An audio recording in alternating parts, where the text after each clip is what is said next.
تحفز النفس الكريمة تبتغي الجنات بحلول شهر الصوم والرحمات والرضوان. Bismillahir Rahmanir Rahim.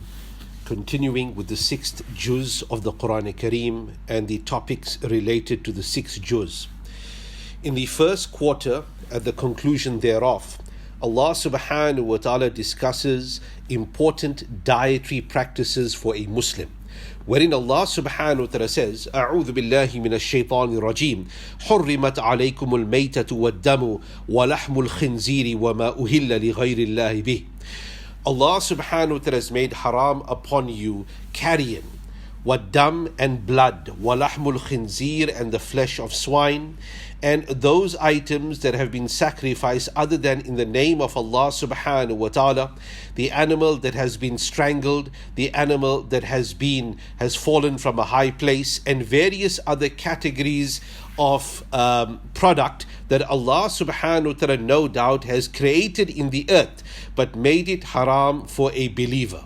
Thereafter, Allah subhanahu wa ta'ala in the very same ayah mentions ذَلِكُمْ فِسْقٍ, that the consumption of all these things, as well as previously mentioned أَن تَسْتَقْسِمُ بِالْأَزْلَامِ, that a person should now consume مَا ذُبِحَ عَلَى النُّصُبِ, what has been sacrificed upon false idols. All of it is fisq and all of it is wrong and impermissible for a believer.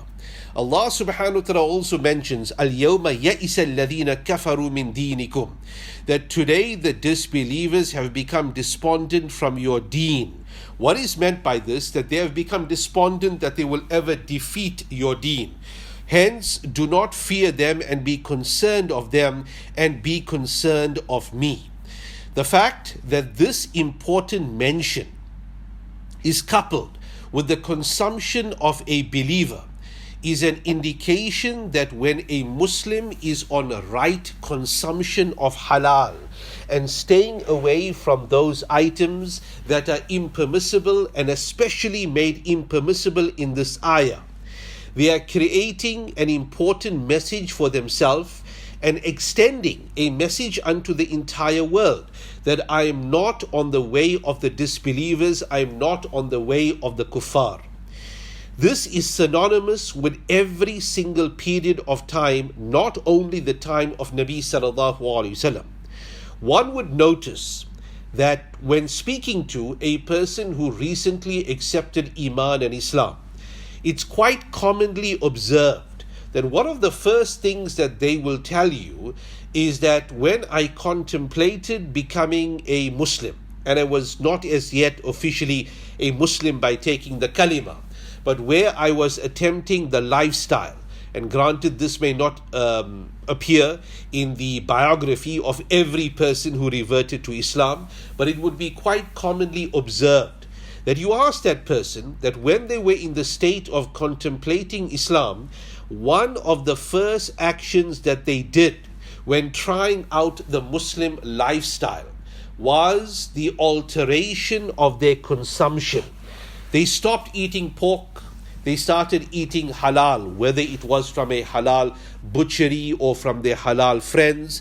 But those cardinal and key items which are mentioned in this ayah here about pork, lahmul khinzir, what is meta, or an animal that has been strangulated, as is the method of the production of the contemporary meat that is eaten today, not the halal meat, but the impermissible meat, the haram meat that is available.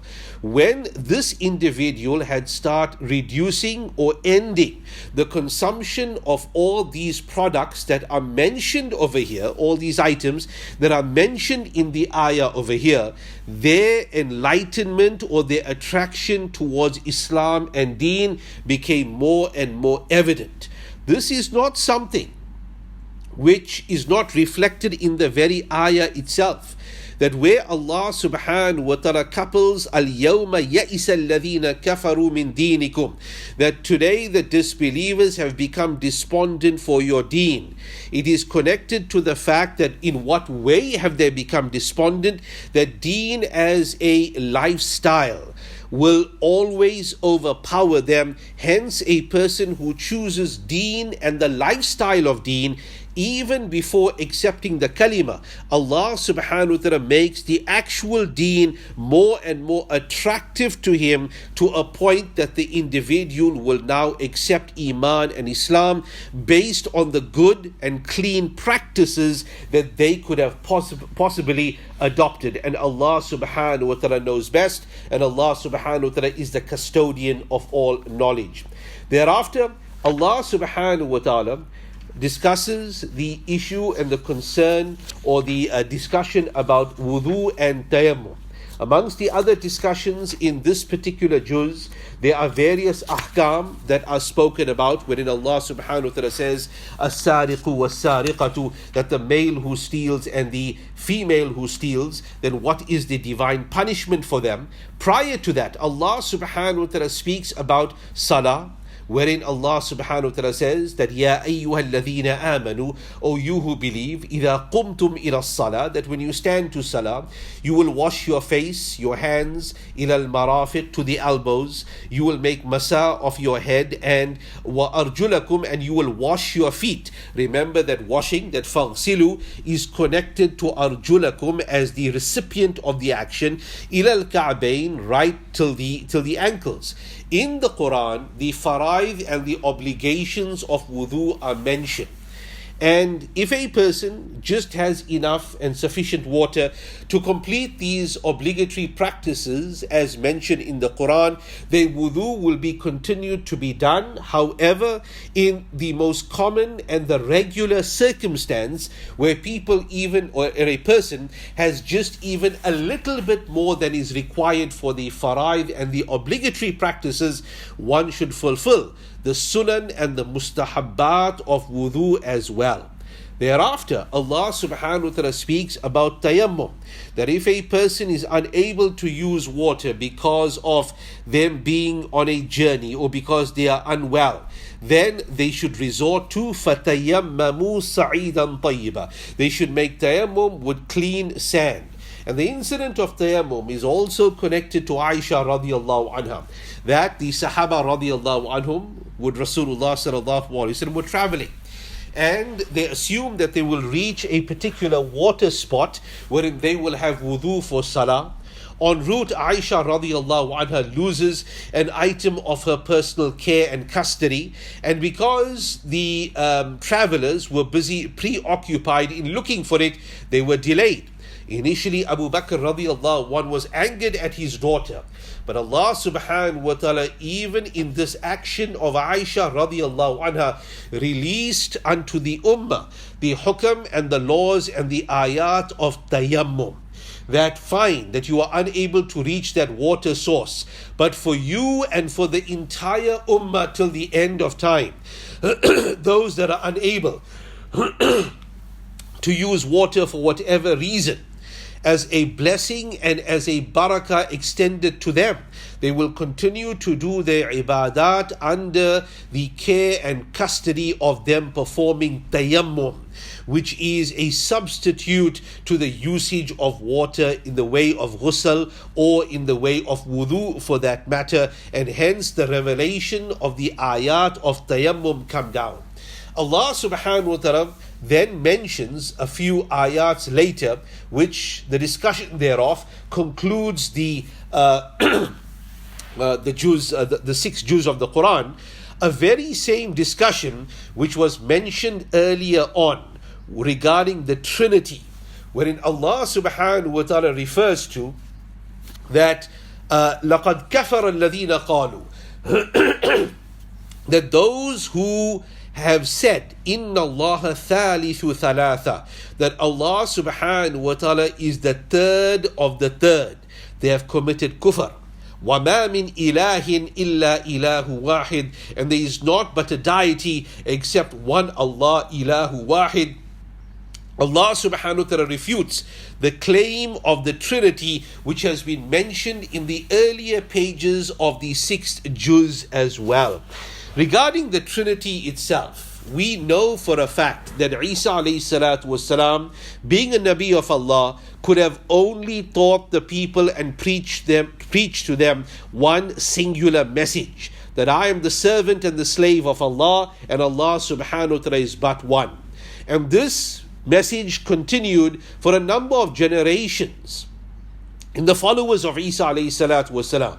But thereafter came a time wherein the Christians of that particular period, it is assumed to be about 250 years after Isa alayhi salatu wasalam, felt the need that we need to profess and express Christianity to the Roman Empire, the superpower of the time, in such a way that it will now appeal to them. Hence they used the Romanic concept of the Father and the Son, Apollo and Zeus. They used the very same concepts that were synonymous with pagan, Roman and Greek ways to now present their newer form of Christianity unto them, in the sense that one is the Father, one is the Son, and there is an intermediary. Many of the gods in Romanic and Greek culture are referred to as intermediaries between the Father and the Son, the alpha gods of Zeus and Apollo. They presented the Deen in that particular way to a point that it now became common culture. So in the interest of appealing to the superpower of that time, and the superpower of that time not wanting to lose their previous belief structure, they distorted the entire Deen, and the Trinity came into four, that Allah subhanahu wa ta'ala, al-iyadhu billah, is one of three, and Isa alayhi salatu wasalam, al-iyadhu billah, is one of three as well, with an intermediary deity of Jibreel alayhi salatu wasalam, referred to also as one of the party of the three, hence the establishment of Trinity. Allah subhanahu wa ta'ala cautions the ummah against this, that spread your Deen and propagate your Deen, no doubt, but it is not possible for you to distort the fundamentals of your Deen in the interest of it now becoming appealing to a foreign nation, to a foreign community, as has been the issue not just of previous Christianity, but even current Christianity for that matter, attempting to include in old Christian beliefs many issues that they would term to be culturally appropriate for the time and place that Christianity has now arrived. Deen does not work on that dimension. Deen allows cultural practices, cuisines and dress, etc., so long as it is within the conformity of the principles proclaimed by the Sharia at the onset. So eat whatever is easily available to you, but make sure that you do so within the appropriation of Deen. Wear what is loose, what is fitting, what is appropriate, but within the conformity of Deen, what is easily available. And hence this has been observed across the ummah for generations from time immemorial. This discussion of the Trinity now concludes the third juz of the Quran Kareem. May Allah subhanahu wa ta'ala give us tawfiq to accept, to understand and to implement in our lives. Ameen. واكتب لنا أن ندخل الجنات بالريان.